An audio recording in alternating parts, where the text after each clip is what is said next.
with the gun here.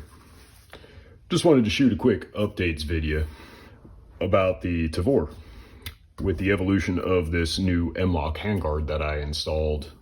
It's been about a month or so. And when I first installed it, I was a little reluctant to give out any of the information as to where I acquired this thing from because, well, frankly, the whole thing seemed a little shady to me, and I just wanted to actually see if it was even going to be worthwhile before I mentioned anything. So I ain't going to throw out major props or nothing to the gentleman, but this is the information. This is where I bought this thing, and I know he's still making the stuff. I see him post an ad or so every now and again. I follow him on Facebook of all freaking things.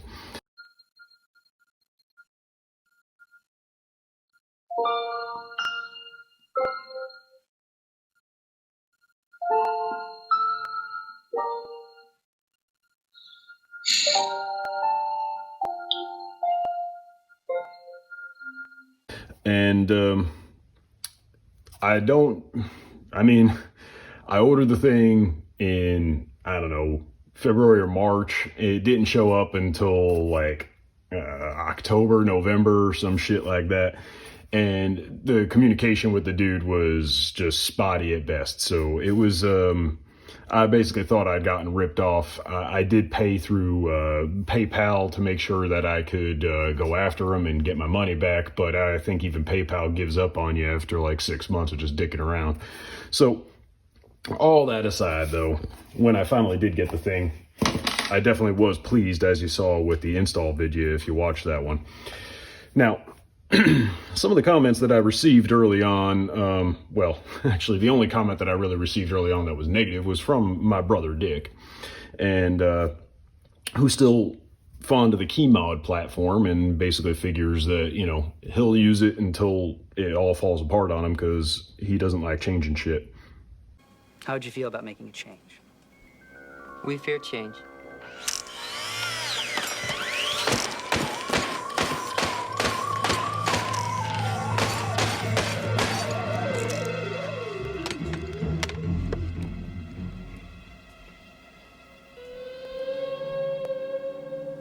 But me, I don't know, I like to tinker, and I've always been very fond of this gun, and I do think it's actually very accurate for a military grade firearm. This is easily a 2 MOA gun, and I've never shot match grade ammo through it because why the hell would I?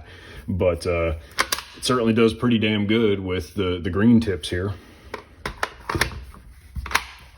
Anyway, the point that I wanted to get into was the newest configuration and why moving all this shit forward a little bit more gave me a little bit more room and ability to configure this thing really cool. Prior to this, I had one of these heavily spray painted random Surefire lights on here. And, you know, it's got a clicky tail cap with 2 brightness settings depending on how many times you're clicking the button. And there's really nothing wrong with these things. They are really robust. They make a great handheld flashlight when your friggin' power goes out, which happens to me quite often. And you know, they're really pretty damn solid. And I've never had any issues with these, unlike in force. But I do appreciate the more modern, higher lumen, because this thing isn't really all that bright. And for a rifle that I might be trying to engage a target beyond, say, you know, the 25 to 30 feet that you would have going within your house or, you know, on your front yard, I want to be able to identify those targets a little bit more positively out at a bit more distance. So here we have a Surefire Scout, and it's one of the dual fuel ones. And I just recently purchased this and installed it. I have it mounted on one of the offset M-LOK points, and I just got this Unity Tactical hot button in, and these are pretty cool too. Now, very tactile, and you a really, really solid housing. This thing can take a beating. It's got this beveled kind of thing going on around the outside of the button, so you can you really know when your thumb is in the right position, and you can kind of stage it there without worrying about accidentally depressing this and giving away your position if you're trying to be all ninja.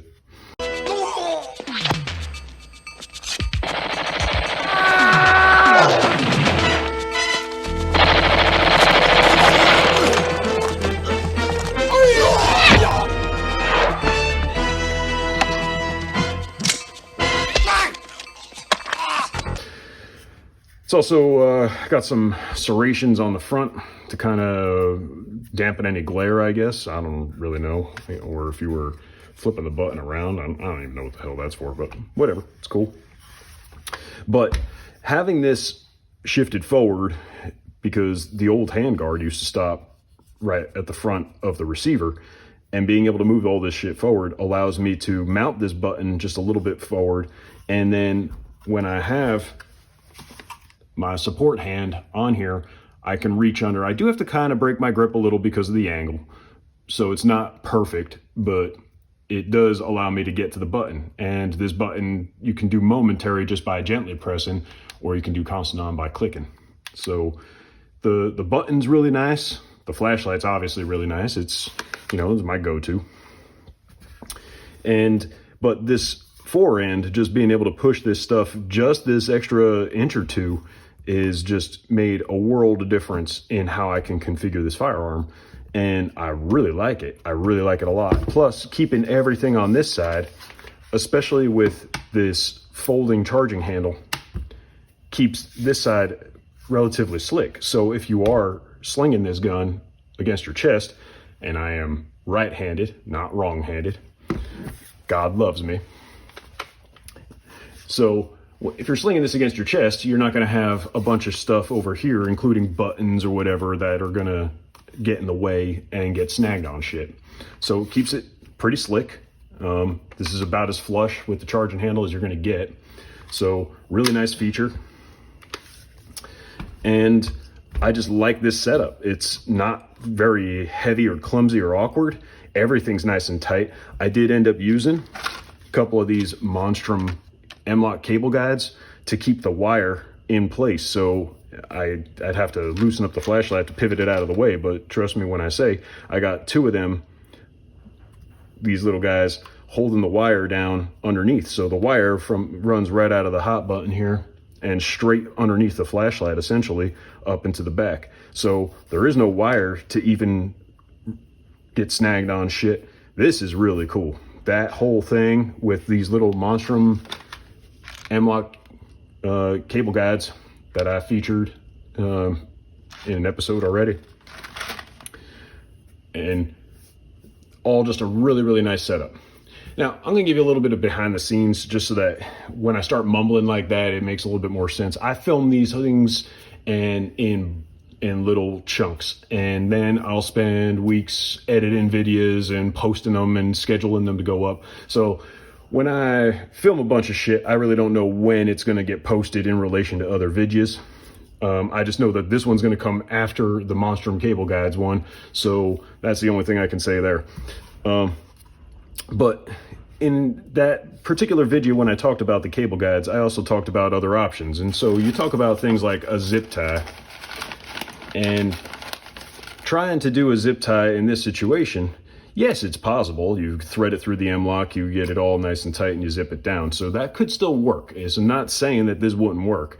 You're gonna have chunks of plastic sticking out all over the place, and that's something you just live with when you're going with this kind of solution. It'll probably be hidden by the flashlight, and it would probably be no big deal. But this particular case, everything's just concealed nice and tight. I love these little cable guides in this particular instance, and because they're so low profile, the flashlight is pretty much rubbing right up against them too. So it's just, everything is as clean and tight as you want it. And if any of y'all are worried about this little tiny loop of the wire going in there, that is so far away from anything that generates heat, because the receiver's here, the barrel's like way up here someplace. So it ain't touching the barrel. It ain't gonna burn and cook off and then kill my flashlight, my overpriced flashlight, and my overpriced switches and all that shit. So everything is really cool here. This is a really nice little setup. And unfortunately, the one thing about the Tavor is that trying to set up a light, when you have something like the key mod handguard that I had, you have the points that you can attach it to, but you're going to only have that little bit of rail space if you wanted to put a button or a tape switch or something like that. The regular, the gun features this 1913 style rail right here, which is offset, and that can be moved to this side. If you were to move the charging handle over to this side, you could relocate that over to here. I don't know why you do that, but whatever. However, this is just way out of any kind of practical reach. I don't care how you, unless you're holding even if you're holding the gun like this, you'd have to have friggin', hands the size of Lana in order to be able to reach up there and hit a button. And one more crack about monster hands, and I promise you I will shoot your fat Irish faces off. I'm sorry, was that racist? I'm not mad at you. I'm sorry, I'm mad at Archer. And you could put a button up here on the top rail, a mod button, if you're, doing a traditional grip clamp C on this guy, I suppose. But, or if you had, if you're shooting it this way and you had the charging handle oriented over here, you could probably use this 1913 rail. And if you're holding the gun like this, you could get over there. But all this is going to get warm as you keep shooting, which is why I go with the vert grip and why I like the button here. What I will say about this particular configuration, and I just proved it to myself, is if you have to shoot offhand and you use this button is now in your way, and you're probably going to gouge up your knuckles on this nice little serrated collar that they put around the button. And I'm giving myself a little boo-boo just doing that, just for animation purposes. So is it perfect? Hell no. Is this gun perfect? Hell no. It's not even my go-to rifle. Y'all have already seen that one too. But I wanted to show you this is my latest iteration of this particular setup in this firearm. And it may or may not change a little bit more as things get tweak and modded, but I really like this for now. The only thing I would consider is potentially switching this out and putting in just a mod button pad, and that could be put over on this side, and then I would break my grip in order to be able to engage it over there. But I'm not a big fan of having to break your grip in order to engage the buttons. I really wanted to be as close as possible to natural, which in this case, unfortunately, I'd have to put a smaller flashlight on here if I wanted to just use the clicky cap that comes with the Surefires. So I could go with a Scout Mini, and that may actually end up being the smartest thing, is just put a Scout Mini on here, get rid of all the wires altogether, and then have something that I can just actually reach up with my thumb, just like I used to do when I had this guy on there with the key mod. And that would work just fine. Sometimes these little buttons and switches, they get a little so overcomplicated that you lose the ability to actually just use the damn light. And then you lose the versatility if you do need to switch back and forth, transition in between strong hand and offhand. And I have to also be careful about how far forward I push this. So if you're thinking, well, why don't you just push your flashlight forward and you can put the clicky cap on? Well, I push this flashlight forward much more, and it's going to be right within the blast radius of the 3-prong flash hider here. And I just don't want this thing getting constantly blasted with, muzzle blast, because these things aren't cheap. So $250 flashlight, I'd rather not blow it up. I'll hand it to you, treasure. The last of the V8 interceptors. Piece of history. Would have been a shame to blow it up. All right, so that's enough rambling. Y'all can see I also switched the optic back. This is an optic I had on here at a previous time. This is an ACSS Primary Arms. That's their 2X prism. So just a slight touch of magnification. And it's a little bigger, obviously, than their current 1X Cyclops type of things. But these are really nice because you get just enough of an enhancement that you can kind of make a little bit better target identification at, I don't know, I would say self-defense distances. And I'm blind as a bat, so I kind of need a little bit of help. Can you take my stupid glasses and put them on the nightstand? Make sure they're close by because that fish upset my stomach and I might need them if I have to go to the bathroom later on. Okay. But it is illuminated, and I'll probably end up having to do a video just about some special optics at some point, so I won't bog this one down much more. But I've switched away from, I had the 1 to 6 power variable primary arm scope on here, and I don't know, it was just more clunky. I like it to be a little bit more slick and streamlined, so I went back to this guy, and I think this is going to stay here for a bit, and until something else cool comes along anyway. So that's all for the changes for now, and thank you all for watching as always, and be sure to go and check out my brother Dooshbag's brother Dick. He's gonna have a link in the video description right around, I don't know, around there someplace. And remember, I don't know who you are out there, but I have a gun.